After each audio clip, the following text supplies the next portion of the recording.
Bonjour tout le monde, bienvenue au podcast La Technique Moneyball. Aujourd'hui, très content de recevoir Dominique Bourret de Rétro Arcade, Arcade Montréal et tout ça. Puis avant que tu te présentes, je voulais juste raconter l'histoire de pourquoi tu es ici. Ouais.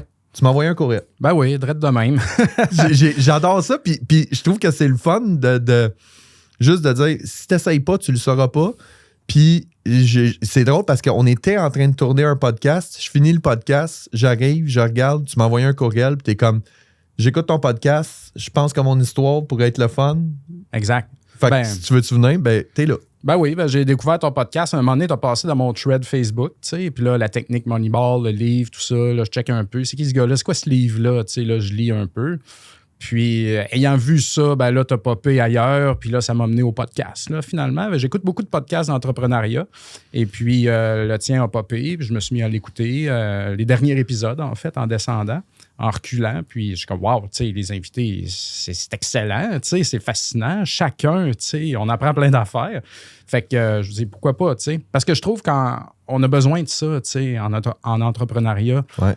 de l'exposition, puis des gens qui en parlent, tu sais, puis tout ça. Fait que, voilà. Je me suis dit, hey, moi, avec, j'ai de quoi raconter. Ça peut être intéressant, c'est un peu champ gauche. Fait que... Ben déjà juste le courriel d'introduction, je le trouvais fascinant de dire, t'es impliqué dans le monde des arcades, ce qui est déjà, ouais. tu sais, 2024, on est comme, ah ouais! Mais juste, on va commencer par la base, là, de dire, t'as plusieurs entreprises, parle-nous de tes entreprises, qu'est-ce que tu fais, puis après ça, je veux qu'on revienne en arrière pour voir comment tout ça a commencé. Mes entreprises, en fait, c'est Arcade Montréal, donc Arcade MTL pour Montréal. Donc, le concept du bar arcade, on ne l'a pas inventé, mais on l'a implanté à Montréal. Parce qu'il y en a dans toutes les villes du monde. Là. Il y en a partout. Mais il n'y en avait pas à Montréal à l'époque. Donc, nous, on l'a fait. Et puis, pour Rétro Montréal, donc Rétro MTL, on a parti l'arcade. Puis là, ça roulait. C'était big, là, comme on était dans le journal. Wow, Montréal, qu'est-ce qui se passe? Puis c'était Coder à l'époque aussi. Fait que je me suis un peu obstiné avec Coder sur Twitter parce qu'il y avait des lois qui nous empêchaient de le faire. Fait que bref, on a gagné, on est allé de l'avant. Puis il y a eu beaucoup de noise là-dessus. Puis, vu la popularité de l'arcade, quand c'était le temps de lancer le magasin, on voulait garder le MTL, puis y aller avec ça. Fait que vu qu'on était dans les jeux rétro, pour la boutique, rétro MTL. Puis là, la boutique physique est ouverte depuis un peu plus de 5 ans maintenant. Puis la boutique, c'est de la vente de jeux au détail. Rétro. Exact. De toutes les générations. Hein. Okay. Mais principalement dans l'usager. Je veux dire, nous autres, on fait... notre business, c'est l'usager. On en vend des jeux de PlayStation 5, de Switch, Xbox, plus à cette heure, là, parce que ça vaut... Plus personne n'en achète, mais ça, c'est pas intéressant. C'est pas une bonne business. Fait que nous autres, notre spécialité, c'est qu'on est capable de bien faire le rachat et la revente des jeux vidéo de toutes les générations, en fait. Puis, moi, je suis actionnaire des deux places, mais je suis le seul actionnaire des deux places. Dans le fond, c'est pas la même gang aux deux places. T'es le lien commun entre les deux entités. Exact. Puis là, la question, c'est comment t'en es venu à ça? Comment t'en es venu à ouvrir un bar?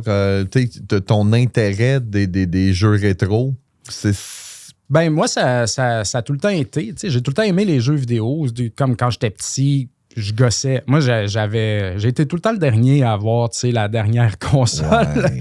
Fait que moi, j'avais un Atari 2600 quand mes amis commençaient à avoir des NES. Parce que ce qui est important de mentionner, c'est que tu as 44. 44, oui. Bon, 42, on est exactement dans la même époque et tout. Fait que, il y a des références que toi, tu... Exact. Peut-être à la maison, il y a des... Parce que Atari, il y a 20 du monde qui sont comme « Hein? » mais ça revient fort, Atari, quand même, ces temps-ci. Mais bref, moi, j'allais tout le temps comme gosser, mes amis qui avaient des machines pour jouer et tout ça. Fait que je me rends compte, en y repensant aujourd'hui, que j'ai vraiment tout le temps été là-dedans. J'aimais beaucoup ça. Puis là, bon, à un moment donné, je vais au cégep, je vais à l'université, j'ai moins de temps pour ces affaires-là, mais je me gardais tout le temps ma vieille console, j'aimais ça. Puis j'ai comme, en 2010, je me suis mis à fouiller sur Internet. J'aime vraiment ça, trouver des vieux jeux, me bâtir une collection, les essayer, découvrir des affaires. Là, j'ai découvert qu'il y avait une communauté en fouillant sur Internet au Québec. Il y avait d'autres mondes comme moi, Fait que là, j'ai eu un genre de coming out en 2010 que je me dis, wow, je suis comme un rétro gamer. J'aime ça. C'est un terme, ça, rétro gaming. Okay. Rétro gamer, ça commence à être un petit peu out aujourd'hui, là, parce que le rétro fait partie du paysage vidéoludique comme autant que les nouveaux jeux. Là. Ouais, c'est ça. Fait que dans le fond, on pourrait dire aujourd'hui que si tu es un vrai gamer, tu as du rétro. Tu peux t'intéresser exactement au ouais. rétro aussi, ça en fait partie d'une certaine façon. Donc, je pense que je fit dans cette catégorie-là. Exact. Ouais. Tout le monde un petit peu. C'est de la nostalgie aussi. Là. Mais moi, c'est plus que la nostalgie aussi, c'est de creuser là-dedans, puis redécouvrir, puis avoir des beaux morceaux, puis une belle collection propre. Je suis bien anal dans mes affaires. Fait que c'est ça. Donc, ça, c'est une passion que j'ai vraiment intense, puis qu'on est plusieurs à avoir. Puis, c'est ce qui m'a poussé finalement à laisser tomber ma carrière pour ouvrir mes commerces. Tu faisais quoi avant? Ben moi, je suis un beauceron. Donc, je viens de la Beauce. J'ai quitté à 17 ans, puis je suis allé étudier en graphisme à Sherbrooke. OK. J'ai fait un DEC en graphisme, puis après ça, je suis allé faire un bac en design graphique à l'UQAM. Donc, moi, je suis un designer graphique de profession. Quand j'ai gradué en 2003, j'ai travaillé dans des agences et tout ça, puis c'était bien correct. Puis en 2008, j'avais besoin de liberté. C'était correct, j'avais du fun en agence et tout, mais je prenais des contrats en plus de ma job pour faire plus d'argent. Et puis j'ai un client qui m'en demandait pas mal. Là, fait que finalement, j'ai comme laissé tomber ma job. J'étais allé all-in avec ce client-là pour devenir travailleur autonome. Puis je venais d'avoir mon premier enfant, il n'y avait même pas un an. Avec ma blonde, elle était comme, ouais, t'es sûr, là? ça fait rire parce que avant l'entrevue, je parlais avec Vincent ici, puis moi, j'ai parti ma première entreprise, mon gars, il avait 1 an. Ouais, fait que je suis parti à mon compte avec un enfant. Fait que moi, j'ai pas connu l'entrepreneuriat seul, tu sais, de dire... la liberté. Puis je vais vivre dans un demi-sol, je vais travailler 80 heures semaine, puis tout le kit, puis c'est dire non, j'ai un enfant, j'ai une responsabilité et tout, fait que... Puis j'ai parti en 2007, tu sais, fait qu'on est à peu près dans même temps. Absolument. Fait que moi, j'ai continué à mon compte. Je faisais du design graphique, tu sais, pendant des années. Puis, à un moment donné, je me suis mis à être mal. Je ne sais pas pourquoi. J'ai fait une dépression, direct de même. Là, fait que ça a été tough. Puis là, je me suis dit, je sais pas pourquoi je me suis dit ça, je pense que j'ai besoin de revoir plus de monde. Peut-être que je devrais retourner en agence. Fait que j'ai essayé ça. Parce que là, t'arrives à quelque chose que je t'arrête parce que je trouve ça super important. Là. C'est quelque chose que les gens banalisent tellement puis qui n'en parlent pas assez dans l'entrepreneuriat, de dire, oui, t'es travailleur autonome, t'as une liberté, entre parenthèses, mais t'es tout seul en tabarnak. C'est cette réalité-là de dire, c'est le fun, je travaille de chez nous, j'ai pas de loyer à payer. Ouais, mais t'es tout seul. Fait que toi, dans ce cas-là, ça t'a frappé de dire, OK... c'est ce que je pense. C'est ce que je me disais à l'époque. Mais tu sais, aussi, les gens, ils comme, ah ouais, mais tu peux faire ce que tu veux dans le pyjama. Non, là. Moi, j'étais un travailleur autonome qui travaillait bien plus que quand j'étais un employé. Oui. Moi, je me permettais aucune... Je finissais à 5 heures, là, tu sais, j'arrêtais pas à 3 heures. Bah, c'est ma journée. Puis on s'entend, t'arrêtes de travailler physiquement, tu sais. Exact. Mais après ça, le soir, tu penses, puis là, t'as le dossier, puis t'as le ci, puis le client va te dire oui, puis va-tu accepter mes modifs, puis exact. Ça n'arrête jamais. Puis avec les enfants, puis tout, fait que j'étais rigué là, au quart de tour, là, puis je m'imposais ça. Fait que je pense que c'est ça. C'était too much. Puis là, je suis retourné en agence, grosse agence quand même, assez grosse, puis ça n'a pas vraiment marché. C'est souvent ça qui arrive. Pendant 1 an. C'était correct, là. J'ai eu un bon moment. La gang était le fun. Mon style ne cadrait pas vraiment. Mon style qui était devenu très straight corpo, là, si je peux dire. Eux autres, c'était plus éclaté, PLV en magasin, tout ça. Fait que ça n'a pas vraiment marché. Fait que je suis retourné à mon compte, puis là, j'ai rappelé mon client, que j'avais laissé tomber, puis tout, puis il m'a repris, puis là, j'ai comme un poids, là. Je suis comme, OK, là, c'est ici que je suis, puis c'est à partir d'ici, on verra ce qui se passe. Puis, quelqu'un m'a poké, m'a écrit, « Hey, il y a un bar au centre-ville, le Funzo, qui est un bar de jeux vidéo au centre-ville de Montréal, vraiment downtown. Il aimerait ça faire des soirées rétro gaming, là, parce que moi, malgré mon travail autonome, j'étais aussi beaucoup je podcastais sur les jeux vidéo, puis je faisais de la vente de jeux vidéo aussi. OK. Fait que ça avait ma petite business on the side, que, tu sais, dans les marchés aux puces, au pawn shop, les petites annonces. Quand je trouvais des jeux pas chers, qui avaient du bon sens, même si je les voulais pas, je les achetais, je faisais de la revente. Fait que le monde commençait à me connaître comme ça, tu sais. Je m'étais donné un pseudonyme que j'ai encore aujourd'hui, Papa Cassette. Papa Cassette, ouais. Fait que là, ça, le monde, OK, Papa Cassette, sa petite boutique. OK, Papa Cassette va commencer à faire des soirées rétro Funzo, le podcast que Papa Cassette fait, tu sais. Fait que je commençais à ramasser un genre de petit hype, là, une petite communauté. Fait que quand j'ai commencé à faire ces soirées-là au centre-ville, c'était à toutes les 2 semaines, je faisais un thème. Comme à soir, c'est des jeux de sport ou des jeux d'action. Soirée contrat. Contrat pour NES, Super NES, j'amenais des consoles, des affaires, je faisais un tournoi, c'était le party. Puis ça a super bien marché. Ça marchait très bien pour les tenanciers de bar à qui que je ne demandais même pas d'argent. Tu sais. Je me rends compte aujourd'hui, Colin, ce monde-là faisait full de cash avec moi. Ça faisait du monde à côté pour une soirée de temps. Puis... Exact. Fait que ça m'a comme donné le goût, tu sais, de wow, le nightlife, tu sais, les arcades, les soirées. Tu sais. Fait que j'avais envie de ça. Et puis, je me suis trouvé un partner dans ces soirées-là. Puis là, j'ai pris toutes mes économies en me disant, je vais me louer un petit 1,5 à côté de chez nous. Puis je vais le faire, mon projet, tu sais. Fait que là, dans ce 1,5-là, le matin, je vais porter les enfants à la garderie. Dans ce 1,5-là, je faisais du travail autonome de design, je faisais de la vente de jeux et je faisais des événements, des soirées de gaming, tu sais, où est-ce qu'on chargeait un prix d'entrée, puis on prenait cet argent-là pour réinvestir dans la vente de jeux et acheter des arcades. Puis ce petit 1,5-là se remplissait d'arcades tranquillement. Puis là, on a fait grossir la patente de même.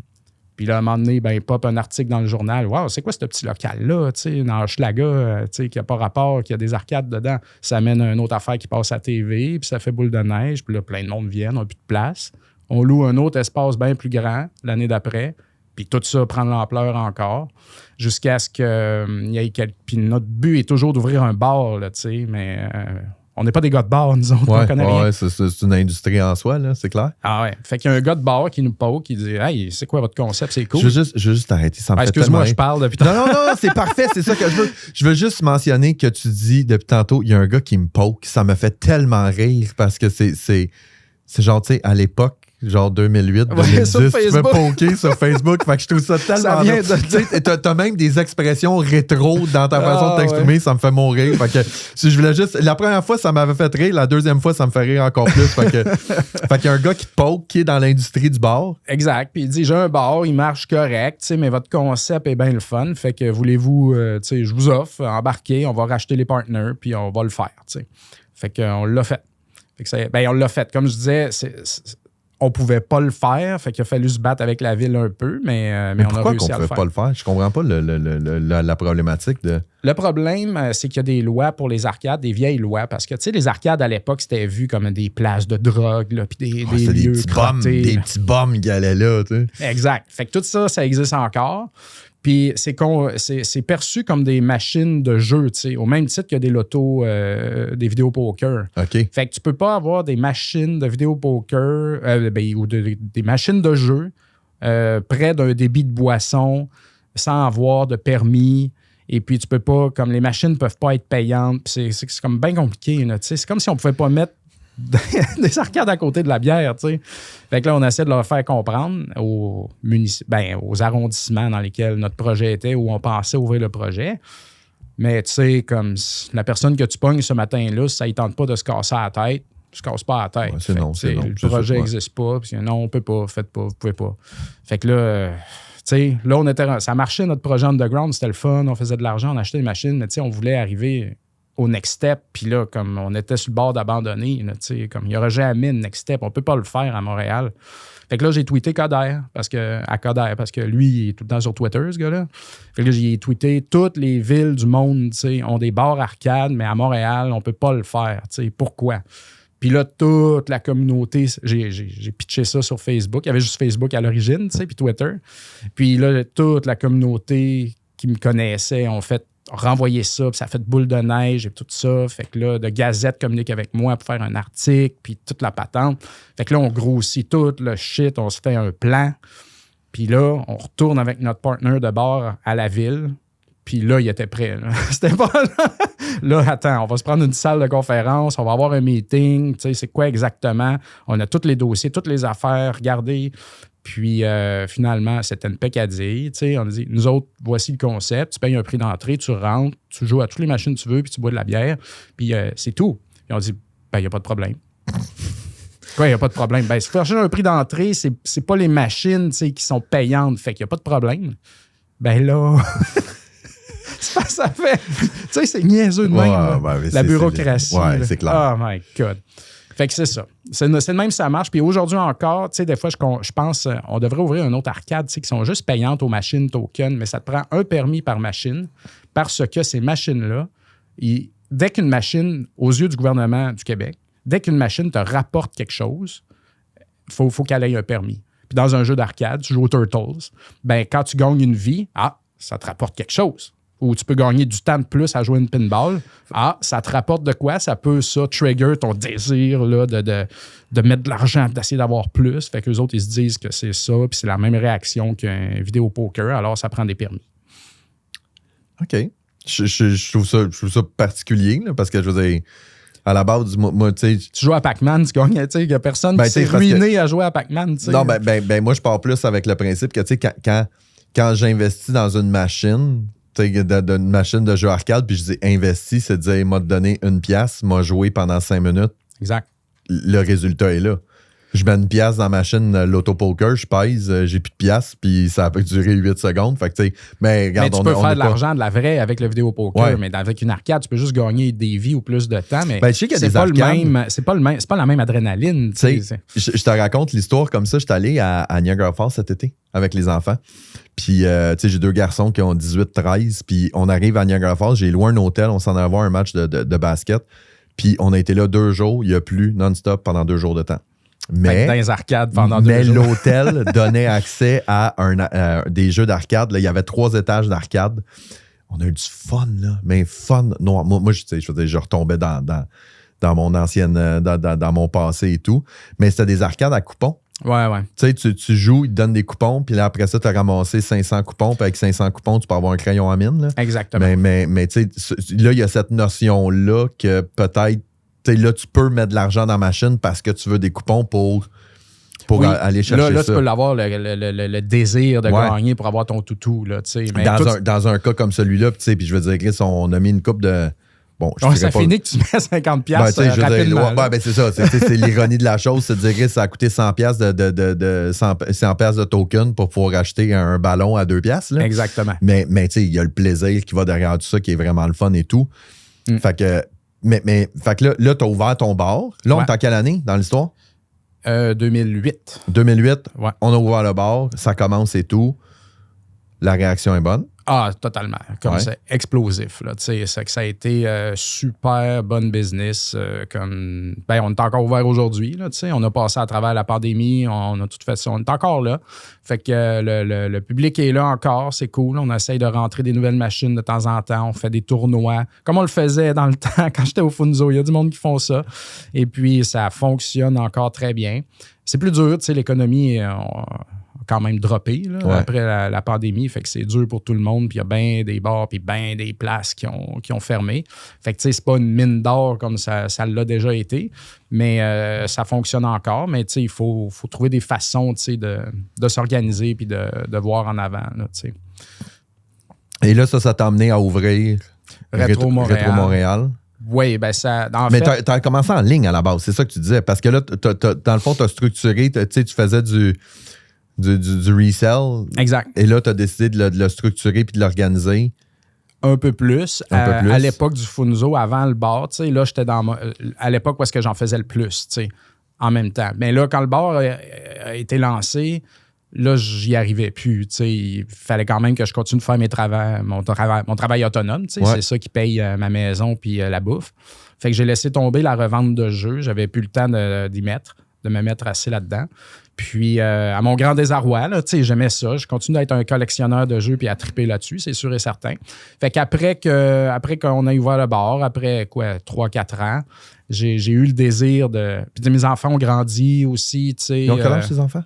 Là, ils ont 16 et 11. OK, on Fait est à peu que près. mon deuxième avait genre peut-être 5 ans là, à l'époque. Fait que tu sais, je respirais un petit peu plus. C'est-tu des rétro gamers? Mon plus vieux, il joue à FIFA, genre des affaires modernes avec ses enfants. Il joue avec ses amis. Je là, on vient de pogner un bout de crunchy. Non, mais OK, fait que Mais mon plus jeune, lui, il s'intéresse. C'est drôle parce qu'il y a comme l'histoire du jeu vidéo complet en physique autour de lui dans le sous-sol. Il s'intéresse à fuck all de ça. Je pense qu'il n'a même pas jamais regardé un jeu. Là, t'sais. Fait que, incroyable. Ben, il a le droit, là, tu sais. Ouais, fait qu'il joue en ligne avec ses chums. Mais souvent, c'est ça qui arrive, c'est quand ils l'ont à proximité. C'est pas spécial. Quand ils l'ont à proximité, ils sont tellement habitués que c'est pas exceptionnel pour eux autres, c'est juste là, puis that's it, t'sais. Mais il veut même pas essayer de jouer à Mega Man, tu sais, au NES. Ça ne l'intéresse pas. Mon plus jeune, lui, ça l'intéresse un peu plus. Tu sais, comme on joue à Switch ensemble à des jeux qui sont pas des jeux un petit peu plus champ gauche, là. Fait que mes enfants, ils aiment ça. Ils aiment ça, ouais. C'est dans la famille depuis ma grand-mère. Je pense qu'il y a aussi... C'est-tu 2 garçons? Ouais. Ouais, c'est ça. 2 gars, tu sais, 2 gars, la nouvelle génération, tu sais, gaming est pratiquement ancré dans le comportement des jeunes. Là. Je connais très peu de jeunes entre 10 et 18 ans qui disent « Moi, je joue à aucun jeu vidéo. » Exact. Mais je suis d'accord que, tu sais, c'est parce que la nouvelle génération... avec les graphiques, avec les manettes à 26 boutons, tout le kit, il y a tellement... Tu sais, ça fait tellement que les jeux rétro sont moins intéressants ou beaux et tout. Fait que, tu sais, quand tu amènes à ça, moi, c'est ça, tu sais, je l'ai fait avec mes garçons et tout, puis, tu sais, je veux dire, l'ennui arrive très rapidement, là, de dire, c'est donc bien mal fait. C'est dur, là, tu sais. C'est dur, en esti, là, je veux dire, excuse-moi, là, mais moi, j'ai encore des blessures d'enfance de Prince of Persia, là. Ah, ben oui, c'est clair. Je veux dire, parce que ce que les gens, ils doivent comprendre, pour ceux qui n'écoutaient pas, qui jouaient pas à des jeux rétro, tu n'avais pas d'auto-sauvegarde. Non. Fait que si tu faisais un tableau, puis que tu jouais pendant une demi-heure, puis tu meurs, Chris, tu recommences au début puis tu te retapes ta demi-heure au complet. Là. C'est pas t'as passé ce stade-là, t'as auto-save puis. Exact. Puis il n'y a pas de save non plus. T'es rendu loin, puis là, il faut que tu ailles te coucher, il faut que tu ailles à l'école, tu laisses ça sur pause. Ouais. Puis là, tu laisses ça sur pause pendant des semaines, tu sais. Mais tu sais, rien que Super Mario, le premier, là, tu sais, nous autres, moi, ce jeu-là a changé ma vie. Là, c'est incroyable. Fait que là, mon plus jeune, il a voulu l'essayer. Tu sais. Le nouveau Mario Wonder là, qui est sorti sur Switch, tu sais, ça joue tout seul. Là. C'est facile là, tu sais, de jouer à ça. Mais il a rejoué au premier Mario. Il a de la misère à faire le premier niveau. Là. Ah oui. Puis ça, c'était pour les enfants à l'époque. Là. C'était comme tous les enfants jouaient à ça. Gaiement, là. C'est comme ça. C'est le fun. Non, c'est plus la même game. Là, ouais, puis il y avait aussi la notion de. Il y avait aussi la notion de diversité. Tu sais, moi, je me souviens, puis je trouve ça tellement le fun de parler de ça. Moi, je me souviens qu'à Noël, je me souviens plus précisément à quelle année, mais j'avais une Super Nintendo, puis j'ai eu Donkey Kong Country. Oui. Qui était comme une révolution dans le temps. Là, il était vraiment hot. Mais tu sais, je veux dire, là, je savais que j'en avais pas d'autres avant Noël prochain. Ben là, oui, c'est un par année. C'était un par année. Là. Hey, je peux-tu dire, je l'ai joué, puis je l'ai joué, puis je l'ai rejoué, puis je veux dire, je le connais par cœur encore aujourd'hui et tout. Il y avait cette notion-là qui était très, très différente. Puis tu sais, j'ai même vu l'évolution. Mettons, tu sais, nous autres, on est des gros fans de FIFA puis de NHL et tout. Mais tu sais, à l'époque, je te parle de ça il y a peut-être 6, 7, 8 ans. Mettons, il y avait eBay Games. Ouais. À minuit, NHL sortait. Ouais. Puis je l'ai fait, là. À minuit, j'étais au eBay Games, je m'en cherchais le jeu puis tout le kit. Mais aujourd'hui, je veux dire, à minuit, je l'achète en ligne. Tu le précommandes déjà, il se télécharge automatiquement. Il se télécharge, on est même rendu là. Il a rendu la notion d'instantanéité qui fait que ton jeu, tu l'essayes, il est bon, il y en a un nouveau qui sort, tu n'essayes un autre, il y a des versions gratuites, il y a des PlayStation Store que tu as accès à des centaines de jeux. Ça change Game Pass un peu. sur Xbox, qui est un système, c'est comme le Netflix du jeu vidéo pour Xbox. Là. Fait que c'est pour ça qu'Xbox, maintenant, plus personne n'achète de jeux. Là. Tout est gratuit sur Game Pass, tant que tu payes ton abonnement Game Pass. T'sais. Ça, c'est peut-être le futur aussi. Fait que, mais comme tu dis, je suis d'accord, c'est plus spécial. C'est comme Spotify, c'est comme c'est du shuffling. Là, tu l'essayes, non, il y en a un autre, non, il y en a un autre. À notre époque, tu t'en demandais un à Noël. Puis s'il n'était pas bon, c'était à ça que tu jouais cette année-là. Tu étais chanceux avec Donkey Kong Country. Ouais. C'est ça, là encore. Ben oui, c'est encore très bon. J'ai encore mon Super Nintendo, j'ai encore mon Nintendo. avec Metroid, avec... ouais. C'est-tu Metroid? Non, c'est Zelda avec la cassette en or. Là. Exact, ouais. C'est des classiques, moi, ça m'a capoté, je lui dis pas. Mais... Fait que là, finalement, on revient à l'histoire, fin de la parenthèse de ça, mais là, on revient à l'histoire de dire, là, ça te manquait de faire de la vente, du resell, fait que là, tu as recommencé. Ouais, là, j'ai 2 amis que j'ai rencontrés dans le réseau de l'arcade et de toutes ces parties-là, qui, eux, faisaient déjà un peu de vente à bonne échelle quand même, puis qui avaient déjà setupé une façon en ligne de le faire, tu sais, sur eBay. Puis il avait commencé certains balbutiements avec Shopify. T'sais. Fait que moi, si j'étais pour faire ça, moi, bien sûr, mon désir, c'est pas rien de faire ça pour le fun. C'est de gagner le Québec. Fait que là, s'il faut gagner le Québec, il faut le faire en ligne, c'est le futur. Là. Fait que je me suis mis partner avec ces amis-là qui, eux, faisaient quand même bien déjà en ligne. Et puis, on est parti de là. Fait qu'on avait... Juste une question, c'était quoi le added value de t'ajouter dans l'équipe? C'est que toi, tu avais ta réputation, tu avais déjà un inventaire, tu avais déjà... OK. Ben eux, ils avaient déjà bâti un inventaire. Eux, il n'y avait pas... pas de réputation, entre guillemets. Okay. Comme moi, j'étais sur la map avec mon projet d'arcade, Papa Cassette, tout ça. Tout le monde me connaissait. Fait que là, si Papa Cassette annonce qu'il va essayer de faire de quoi de big en partner avec ces gars-là, puis checker ça en ligne, fait que tout de suite, ça génère un hype. T'sais. Ça amène un lot de haters aussi, mais bon, ça va avec, là. Fait que déjà là, ça met tout ça sur la map. Puis moi, ce que je retire de ces gars-là, c'est qu'ils font déjà du en ligne, Ouais, fait qu'ils ont déjà une expertise. Eux, ils ont une expertise que moi, j'ai pas. Toi, tu as une notoriété. Exact. Fait que les deux ensemble. Mais là, j'ai juste des haters.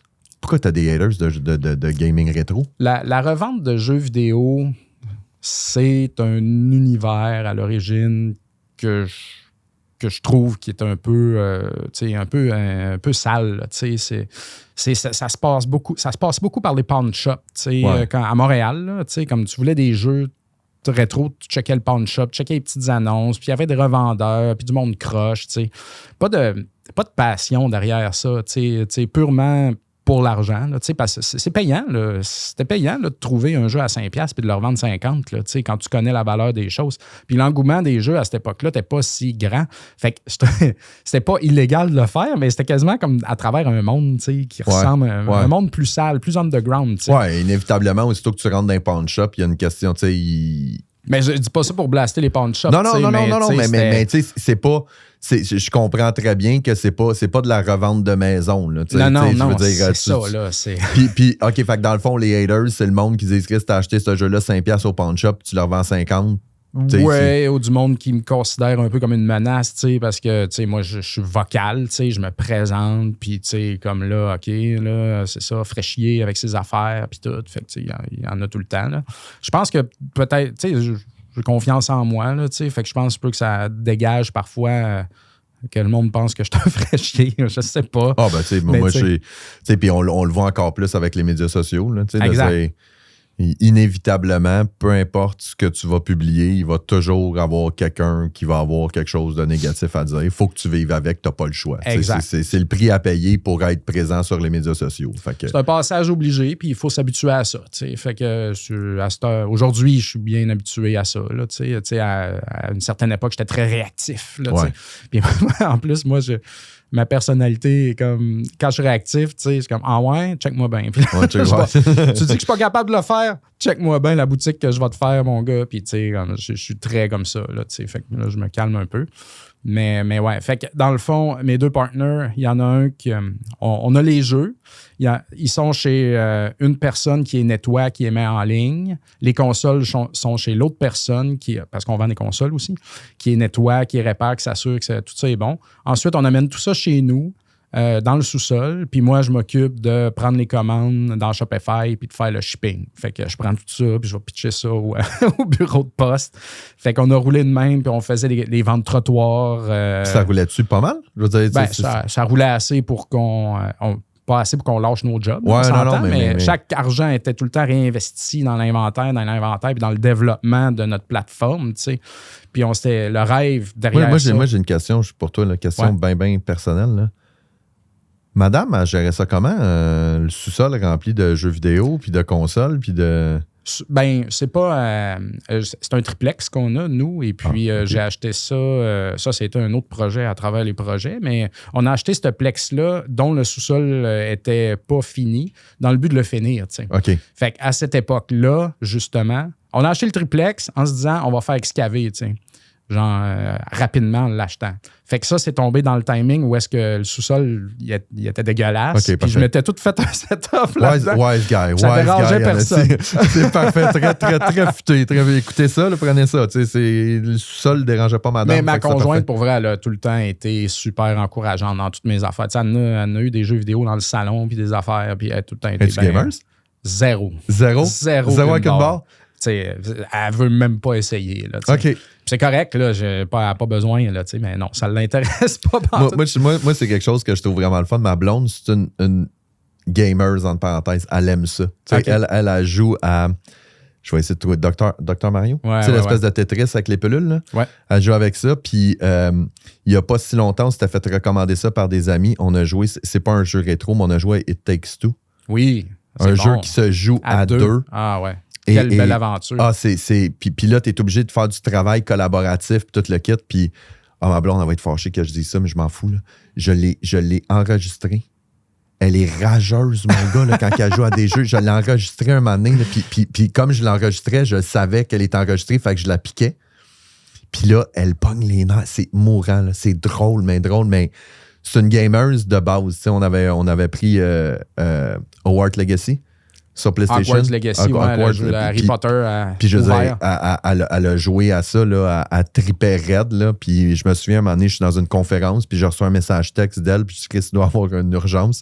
Je regarde le message texte, c'est quoi déjà le piton pour sortir son balai? Je suis bon. Elle est vraiment gamer, là. Ouais, elle aime ça. Je trouve ça le fun. Puis, tu sais, mais tu sais, pas autant que nous autres en tant que gars, mais j'étais curieux. Fait que ta blonde, zéro gamers. Non, zéro, tu sais. Ben, c'est bien correct, là. Ouais, c'est ça. C'est du moment qu'elle m'encourage. Mais. Fait que là, t'es sous-sol. Exact. Fait que là, on fait ça roule. Puis le but, le rêve, c'est d'ouvrir un magasin, un vrai, tu sais, parce qu'il n'y en a pas vraiment à Montréal, ou il y en a eu à une certaine époque, tu sais, mais on veut faire le nôtre, tu sais. On veut faire un magasin physique de collection, basé sur les principes de collectionneurs qui nous sont chers, qui est comme des affaires propres, comme on veut que ça soit à sa coche. Fait que on roule nos affaires, puis à un moment donné, on a un certain roulement. Puis on commence à magasiner les locaux, puis on check ça. Un petit loyer, 1003, c'est comme, ouais, on va l'essayer, puis on se lance. On le fait, tu sais, comme random, là, pas de plan, là, sans penser que ça va-tu nous prendre des employés, c'est quoi les impacts sur nos jobs, whatever, on le fait.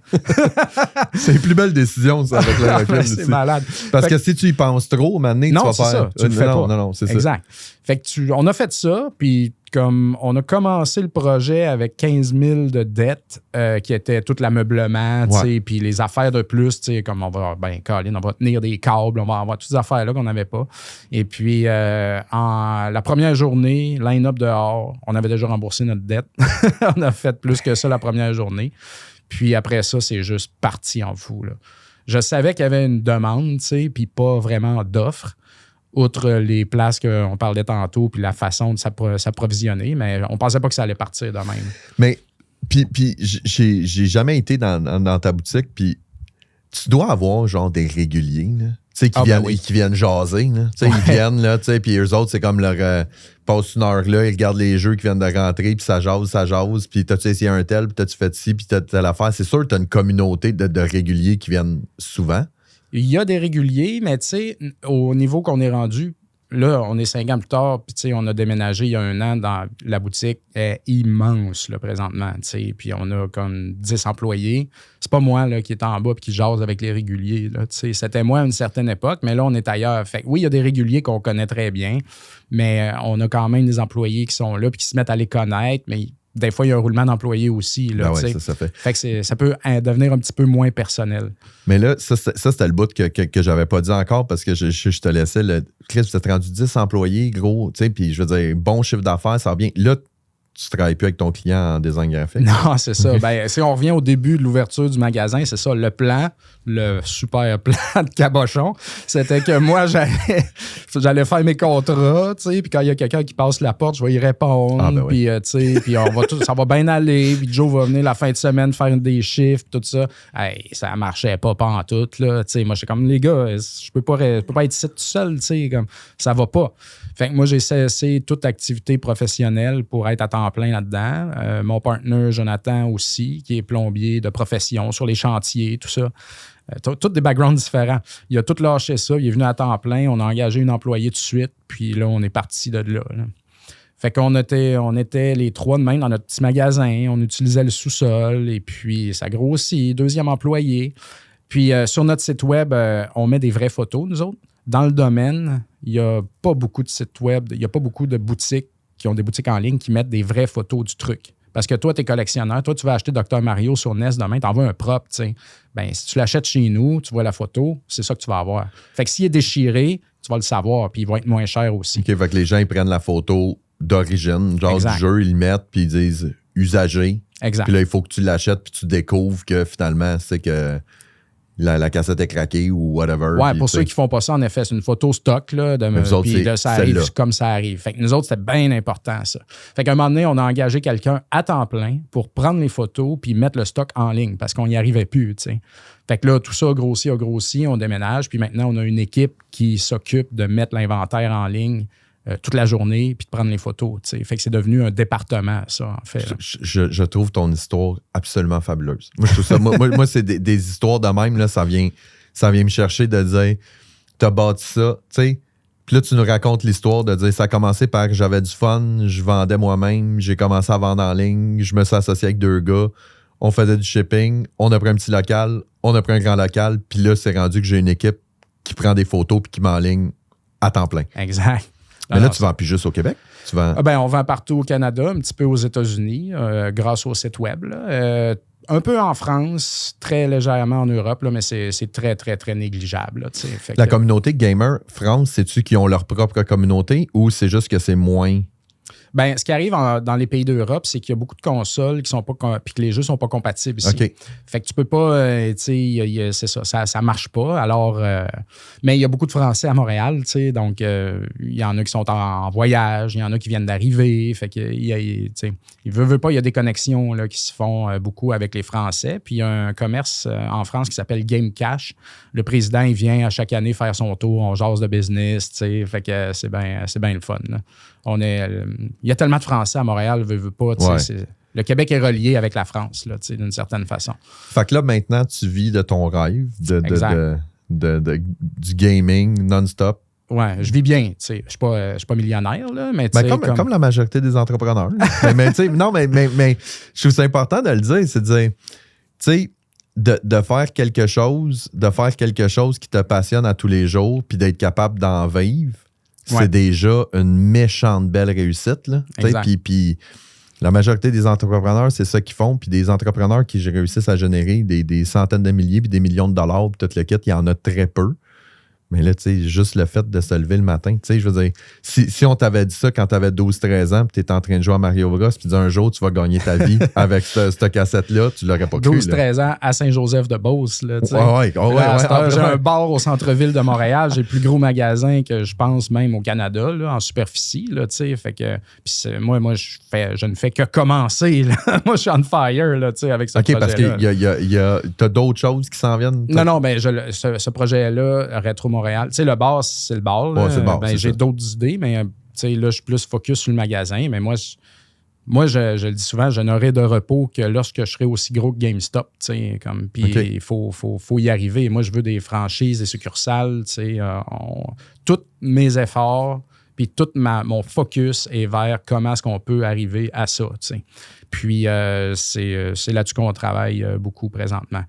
Puis, on a eu un événement clé aussi dans le développement de cette business-là, c'est que notre petit magasin, à un moment donné, il était plein. Il était plein de stock, il était plein d'inventaire, il était plein d'employés. Là, ça ne marchait plus. Avoir su. Mais on ne le sait jamais. Avoir su, on aurait loué en partant 2 fois plus grand. Mais on avait la chienne, puis on a failli louer 2 fois plus petit. Hey, ça aurait marché 2 mois. Là, fait que là, j'ai pris une marche. Moi, j'aime ça regarder les locaux commerciaux à louer. Même si je n'ai pas besoin, je regarde toujours. Puis il y avait un deuxième étage d'une banque, d'une ancienne caisse des jardins qui était à louer, juste le deuxième étage. Fait que j'ai appelé, on s'est rencontrés, puis on a loué ça. Fait que c'était à 2 coins de rue. Fait que ça, on se retrouvait avec un très grand pied carré où est-ce qu'on pouvait mettre tout le nettoyage, testing, mise en ligne, puis tous les bureaux de la business. Okay. Fait que l'autre magasin d'origine, ça ne devenait qu'un plancher de vente. Fait que là, nous, on fait le rachat de jeux. C'est ça notre business. Toi, tu viens avec ta collection Nintendo, tu es tanné. Tu communiques avec nous, on t'offre un prix, c'est parfait, tu viens, on check si tout est bon, on te donne ton argent. Nous, on fait ça quotidiennement, tout le temps. Fait qu'à chaque jour, tous ces rachats-là s'accumulent dans le petit magasin. Moi, j'arrive le matin avec mon diable, j'embarque tous les bacs, je roule ça 2 coins de rue, j'amène ça au QG, au quartier général, c'est le même qu'on l'a appelé. On monte les marches, on monte ça en haut, ils nettoient, ils mettent ça propre, ils mettent en ligne. Puis le soir, on ramène tout ça au magasin à 2 coins de rue. D'un banc de neige, l'hiver, tout le kit. On a fait ça pendant 2 ans et quelques, tu sais. Puis à un moment donné, les propriétaires de la caisse qu'on louait, eux, ils occupaient le rez-de-chaussée avec leur business. Ils ont vendu leur business, ils ont quitté, puis ils ont dit, voulez-vous la place, tu sais. Comme certainement qu'on veut la place. on va se sauver 2 coins de rue en diable. Ben, on était rendu à déménager de toute façon, tu sais. Fait qu'on magasinait, puis là, le timing a été parfait, là, tu sais. Fait qu'ils nous ont fait un très bon prix du pied carré. Fait que là, c'est gigantesque, là, tu sais. On a tout ensemble. Puis on a mangé notre pain noir quand même, là, je dirais. Puis, mais là, ça roule. Fait que là, on a tout setupé ça propre, là. Mais j'ai trouvé ça intéressant ce que tu viens de dire là, parce que c'est un aspect qu'on réfléchit pas. Mais je veux dire, tu sais, souvent, tu as des business. Tu sais, moi, je suis dans une entreprise de service. Fait que moi, je vends des heures. Ouais. Puis, il y a des entreprises, exemple de fabrication de quelque chose, qui achètent des matières premières, construisent, revendent. Ouais. Toi, ton marché de tes fournisseurs, c'est les gens. C'est les gens. Exact. Fait que je veux dire, t'as pas de contrôle sur combien de gens qui m'amènent, quel jeu qui m'amène, mais tu fais comment? Tu sais, je veux dire, tu pourrais arriver, officiellement, tu pourrais arriver qu'il y a une semaine, il n'y a personne qui vient de porter de jeu. Exact. On nous demande beaucoup ça. T'sais, avez-vous des runners, des chasseurs? T'sais? Mais notre notoriété est tellement établie qu'on n'a pas besoin de rien faire, puis on nous en amène tout le temps. T'sais. Puis c'est un service qu'on rend à ça aussi. Hein. Nous autres, on achète vos jeux, j'achète tes affaires, un pourcentage plus bas que la valeur, bien sûr. Ouais. Puis il faut que j'inclue là-dedans le nettoyage, la mise en ligne, puis tout ça. Il faut que la marge fasse du sens après. T'sais. Mais quand tu viens chez nous et que tu repars avec 2000$ la journée même, tu repars avec du temps aussi. T'sais. Toi, tu n'as pas eu besoin d'aller sur Marketplace puis de vendre tes guenilles 1 à 1 puis que ça soit long puis tout ça. Fait que ça a une valeur. Puis fait que c'est un service, le rachat qu'on rend aussi. Oui, puis il y a une notion que je trouve quand même importante là-dedans. Tu le mentionnais tantôt, c'est de dire, si tu achètes mon jeu, mettons tu achètes mon Nintendo, là, tu me l'achètes, je sais pas moi, 20$. Mais après ça, tu le revends 125$.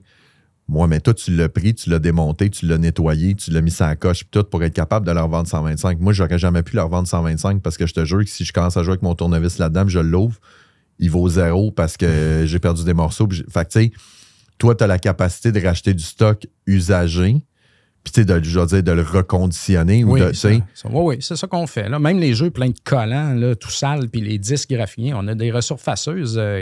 On a 2 resurfaceuses à 6 000 chacune qui resurfacent des disques à journée longue là, pour mettre tous les disques graffinés beaux. Là. Ça a été 2 ans. T'sais, les enjeux qu'on a eu de jeux vidéo, c'est les disques graffinés puis souffler dans les cassettes. Ça a été les 2, tout dépendant de l'âge qu'on a là, pour se référer. Là, puis... Fait que je vais juste venir au dernier point, en fait, de cette dernier stretch-là, on est rendu qu'on a loué l'autre place, puis on est 3 partners, dont un qui est pas vraiment dans le business parce qu'il travaille, il a gardé sa job, il est impliqué quand même, mais il n'est pas présent. Puis il y a l'autre qui travaille en jeux vidéo. Puis c'est correct, là, il est là, mais il s'éloigne tranquillement. Puis moi, puis Jonathan, on est en train de perdre le contrôle solide des RH. Là, puis il y a trop, là, on en a ben trop, on ne sait plus quoi faire. Puis on n'est pas des professionnels. T'sais. Fait j'ai réussi à convaincre une amie de la gang qui est dans le retail, qui a travaillé pour l'Auto-Québec, pour Ratemans, pour Lowe's, qui est une directrice, qui a une grosse carrière, de lâcher tout ça, de prendre un pay cut, puis de venir dans notre shop de cassettes de Nintendo, puis de venir nous aider à mettre ça drette. Puis là, ça va faire 3 ans qu'elle est là, puis ça l'a changé complètement la phase de la business, tu sais. Mais ça paraît pas, tu sais, puis... Mais faire ça, pour nous, pour la grosseur qu'on avait, c'était son salaire, c'est un énorme investissement. Ben oui. Puis on la paye pas à sa pleine valeur, là, tu sais. Puis... je sais qu'elle écoute, là, puis je suis pas en train de dire, que coûte cher, on s'est déjà obstiné là-dessus. Quand je parle de ton salaire, c'est juste pour dire que par rapport à la grosseur d'entreprise, c'est un méga move, là, tu sais, parce que cet argent-là... en prenant en considération, c'est de l'argent quand même qui au final sort de la poche de l'entrepreneur. Ouais, il y a un côté très, très émotif de la patente.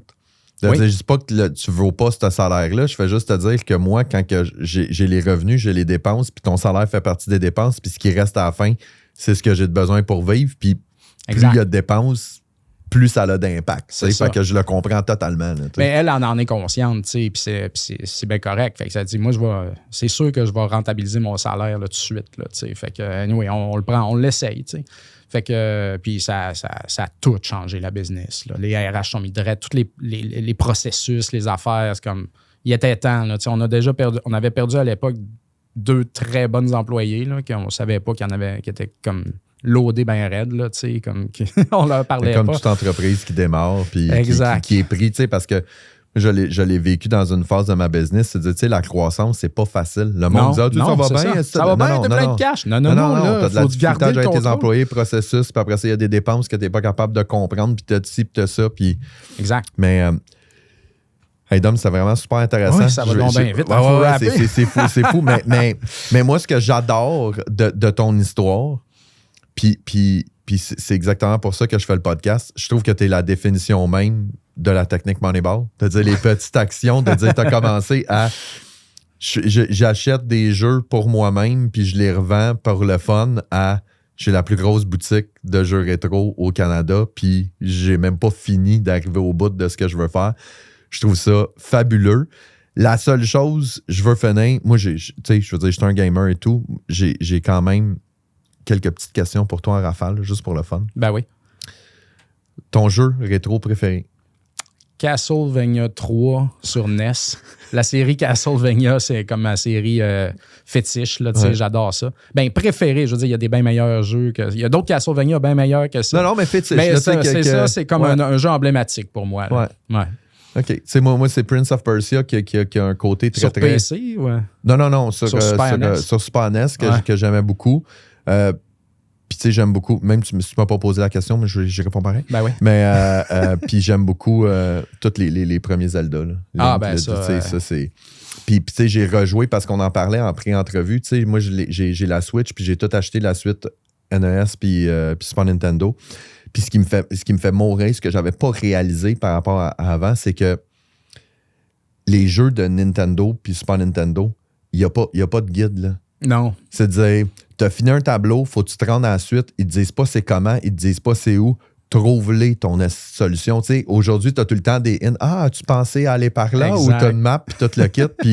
Puis je veux dire, je jouais au chalet à Zelda, puis j'étais pris. Ouais. J'étais pris, je savais plus, puis tout. Puis je me suis réveillé en plein milieu de la nuit, puis j'ai dit, c'est sûr qu'avec l'harpon, je peux traverser la rivière. Puis ça me ramenait dans ça. Fait que la suite Zelda, je trippe total. Ben là, tu l'as emmené ici, puis je pose la question, le jeu qui vaut le plus cher, le jeu que vous avez qui a le plus de valeur? Ben ça, c'est mon jeu personnel à moi qui a la plus grande valeur, tu sais. Je ne sais pas si les gens vont le voir, c'est la caméra là-bas. C'est Stadium Events au Nintendo. Puis je veux juste raconter extrêmement rapidement ce qui s'est passé avec ce jeu-là. Il a été trouvé sur les petites annonces. Ce jeu-là, je l'ai payé 16 000 $. Puis présentement, je l'évalue à 25 000 $. Puis ça a été trouvé dans les petites annonces pour un lot, une console, puis plein de jeux Nintendo pour 100 $. Fait qu'on peut dire que la personne qui a acheté ça à l'époque l'a payé 5 $. Fait que là, cette personne-là est dans les cercles de collectionneurs, dit « Bon, ben, j'ai trouvé ça, ça intéresse-tu quelqu'un? » Wow! Il me l'a proposé au départ à 16 000, j'ai dit non. Moi, j'étais plus à 12. Puis il l'a vendu à un autre collectionneur, puis à 16. Puis là, c'est comme, bon, ben, c'est passé. Mais tu sais, étant collectionneur, tu te dis « My God, c'est tout ce qui me... » tu sais, comme, c'est vraiment quelque chose que tu désires en tant que collectionneur. Fait que le gars à 12 000, finalement, il a gardé 1 an, puis il avait besoin d'argent. Fait que là, il m'a poké. Et puis, je l'ai acheté. Fait que c'est fou, là. Parce qu'on peut trouver des pépites de même dans la nature, là, comme j'aime dire. Puis inévitablement, que je pense que juste à t'entendre parler, vous avez un côté éthique du fait que il y a quelqu'un qui arrive. Quelqu'un qui arrive du jour au lendemain, puis qui dit « je t'amène ça ». Oui, bien, en magasin, c'est une autre histoire. T'achètes des lots, puis that's it. J'achète des lots, mais si quelqu'un arrive avec un jeu, c'est arrivé à un moment donné, une version de Donkey Kong Country, mais de compétition, une cartouche très rare, il ne savait pas. Là. Pour lui, c'est n'importe quoi. Ça vaut 5 000, là, Fait que c'est sûr, on y aurait donné 20$, il aurait été bien content, là, mais là, on lui dit, check, tu nous amènes de quoi, là, fait qu'on lui a donné une coupe de 1000 là, pour ça, là, il était super content. Mais c'est parce ça, que tu peux pas faire, le monde va revenir, moi, c'est du mauvais karma, faut pas 100%. essayer de crosser le monde, 100%. Là, donne au monde ce qui leur est dû, puis ils vont être bien contents, puis tu fais de l'argent pareil au final, puis tout le monde est content. Oui, comme tu disais, tu as fait ta marge, tu as fait ton profit, tu es capable de caper là-dessus, puis ça te donne un côté éthique, puis ça donne... c'était super intéressant, mais moi, ce que je pense, c'est que peut-être que je suis rendu au stade d'amener mon Super Nintendo, mon Nintendo, puis tous mes jeux chez vous pour voir, j'ai peut-être une pépite là-dedans, puis même pour les auditeurs, auditrices, peut-être que vous avez des vieilles cassettes qui traînent. Puis, allez au retromtl.com, section vendre vos jeux. Et voilà, c'est parfait. Voilà. Puis t'envoies une photo, puis nous, on va te répondre 1 ou 2 ou 3 photos avec tout ce que tu as, puis on va te répondre. Mais il y a des valeurs, c'est variable. Là, on va pas te donner le même prix pour des jeux de 64 que pour des jeux d'Xbox 360, mettons. Là, non. Ça, les prix des jeux, ça serait un autre épisode complet, là, mais ouais. Dom, merci beaucoup. Merci. Ça a passé, encore une fois, vitesse de l'éclair. C'était super intéressant. Puis je pense qu'après, ça valait la peine que tu envoies le courriel. Je pense que oui. J'ai bien du fun. C'était une super belle expérience. Merci beaucoup d'être venu. Et c'était Dominique Bourret, Marco Berbé pour la technique Moneyball. Merci beaucoup tout le monde.